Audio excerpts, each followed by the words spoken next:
irigasi itu datangnya dari dokter.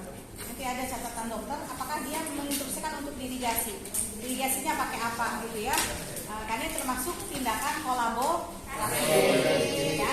Nah, setelah kita pastikan bahwa sudah ada instruksi untuk melakukan melakukan irigasi kateter gitu ya, maka kita cek pasiennya. Jadi persiapan prosedur apapun kalau ke pasien itu meliputi 4 hal. Ya, persiapan pasien, ya, kemudian persiapan alat, kemudian persiapan lingkungan, dan persiapan diri kita sendiri sebagai seorang perawat. Ya, sebagai seorang perawat kita yakin, kita tahu prosedur ini dan biasa melakukan, tahu prosedurnya, SOP-nya dan sebagainya gitu kan. Kemudian kita ke pasien, kita juga harus menyampaikan, Bu, misalnya ya, sebentar lagi akan dilaksanakan irigasi kateter. Ibu tahu nggak gitu kan tentang irigasi, tujuannya apa, dia harus tahu ya. Kemudian lingkungan tetap, walaupun misalnya kita fokusnya ke pasien ya, lingkungan ini juga tetap harus kita perhatikan ya, kerapihan dan sebagainya, resiko-resiko injuri, resiko jatuh dan sebagainya harus kita optimalkan. Apalagi ini ya, kalau ke pasien walaupun memang mungkin ini sih nggak terlalu beresiko obat ya, harus cek benar ini benar nggak pasiennya, namanya sama ada ketukar gitu kan. Jadi cek gelang itu, patient safety-nya harus tetap diperhatikan kan. Nah, untuk kita juga mungkin posisinya yang paling enak adalah tidak terlalu tinggi dan tidak terlalu rendah ya, untuk posisi kita sebagai pasien perawat untuk melakukan tindakan ya. Nah, Pak, Bu, ini sudah enak posisinya, apa mau dinaikin lagi batalnya gitu ya, atau misalkan diluruskan dulu gitu kan. Nah, kemudian untuk edukasi kita jelaskan tujuan dan sebagainya, anggap itu sudah. Nah, setelah itu tadi apa, instruksi, cek, instruksi pasien, ya, persiapan dan sebagainya. Selanjutnya apa? Tutup skerem. Alat tadi udah kan ya? Tutup tirai. Tirai itu supaya untuk apa? Privacy. Ingat, ini termasuk prosedur yang terbuka, ya. Dan jangan lupa kita mencuci tangan. Cuci tangan pakai 6 langkah ya. Masih ingat? Coba 1, 2,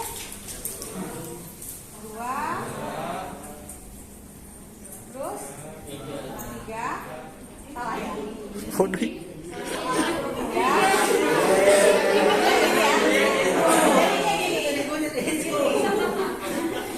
Ini dulu. Ya.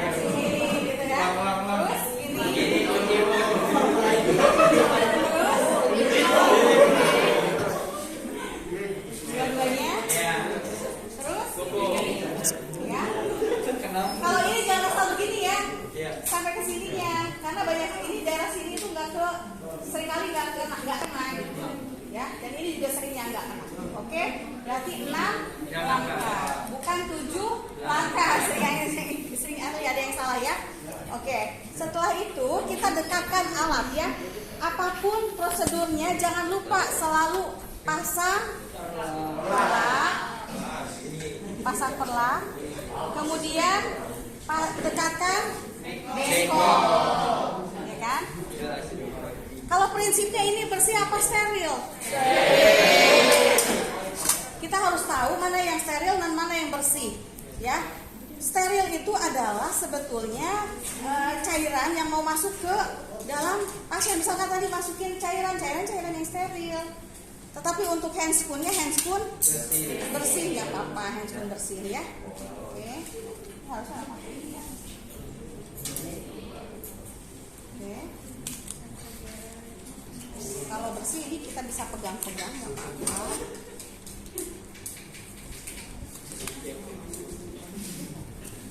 Nah, kalau misalnya pasien kadang-kadang ada yang sudah terpasang clamp, dalam posisi di clamp.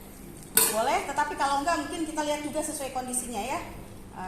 Karena ada yang continuous, ada yang intermittent, gitu kan. Nah, kemudian ini tadi sudah. Ini kira-kira buat apa nih? Ini. Itu yang buat saluran. Biasanya ini ada penutupnya juga ya. Kita siapkan ini apa namanya teh? Squid. Hah? Squid apa? Buat irigasi. Irigasi. Sebetulnya bukan squid irigasi itu. Buat NGT ya, Bu? NGT gitu ya. 20 cc ya. Ya. 20 cc. Ya, Ya. memang ini kadang-kadang bisa dipakai juga, cuman ya Lama. sebenarnya ada khusus, cuman karena di pasaran itu ada langka ya. Nah, kita angkat ininya bisa. Jadi bisa two way, bisa three way ya, Cep ya. Kalau three way ya,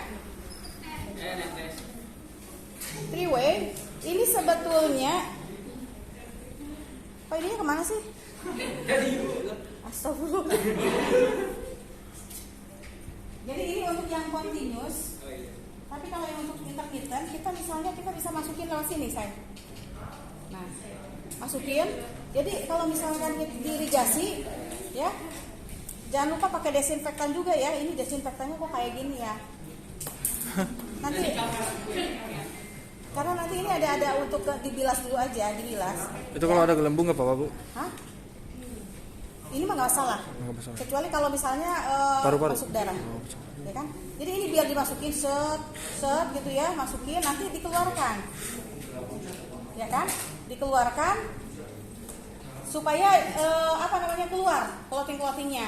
Atau ini kan seperti itu ya. Saya masukin nggak? Ntar kan di situ. Jangan ya. Basah. Nggak usah ya, keluar aja ya. Ya. Ini masukin gitu ya. Nah, setelah itu simpan di bengkok gitu kan.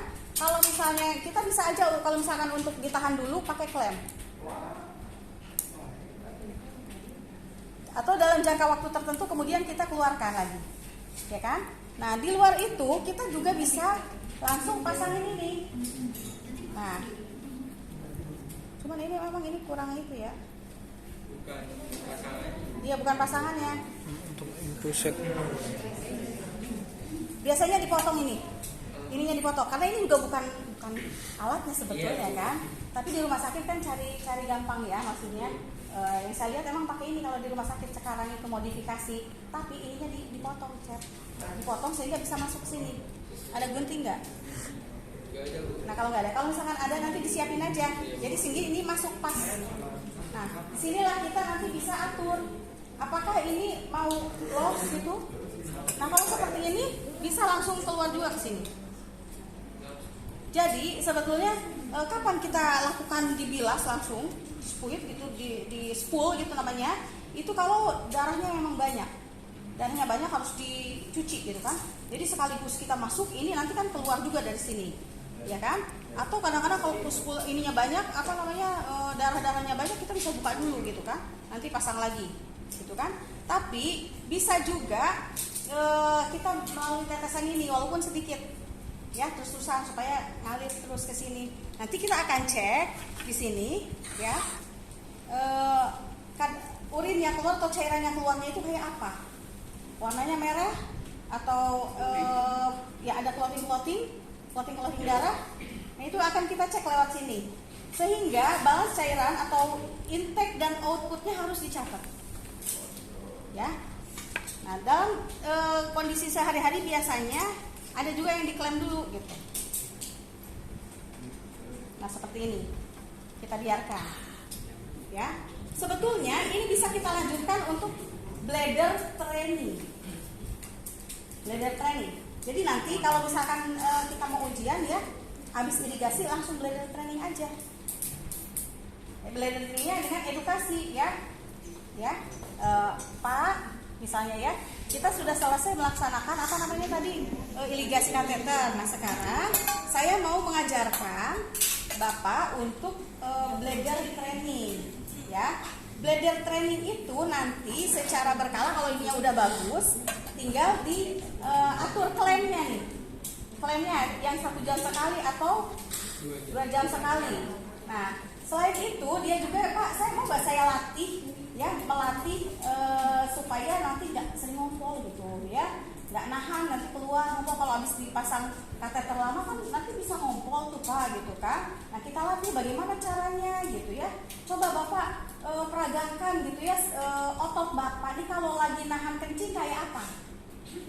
Ngerekat gitu kan, ngerekat terus ya lepaskan lagi gitu ya, 10 menit saya. Ayo kita kontriksikan.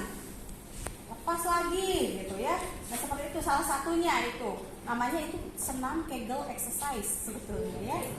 Iya, senam Kegel exercise biasanya itu juga salah satu kompetensi di maternitas ya, untuk melatih ibu-ibu yang pasca melahirkan itu namanya senam Kegel exercise ya. Nah begitu aja. Udah. Sekarang coba kita baca bersama-sama, buka yang